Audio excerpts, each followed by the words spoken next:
তোমার বাড়ি কোথায়? আর একটা ভাই, হ্যাঁ, তুমি এই ভদ্রলোককে চেনো?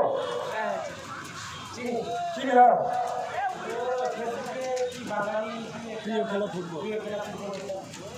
ওই যে চ্যানেলটা খুলেছে, এই যে তোমরা যারা পশ্চিমবঙ্গের বিভিন্ন মাঠে খেলো, তোমাদের পরিচয় ওকে দিয়ে দেয়, এটা তোমার প্লেয়ারদের কেমন লাগছে? ভালো লাগছে।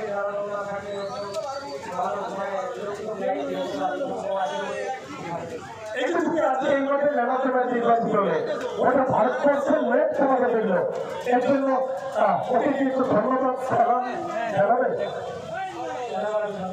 তা আমরা একটা জিনিস আমি বলবো, লব কুশ এমন একটা প্লেয়ার, তারা গতিশীল দুই ভাই প্লেয়ার, সত্যি অসাধারণ ফুটবল খেলে। আমরা অধিকাংশ সময় জানি আদিবাসী সম্প্রদায়ের ভাইরা তারা কিন্তু অনেক ভালো ফুটবল খেলে।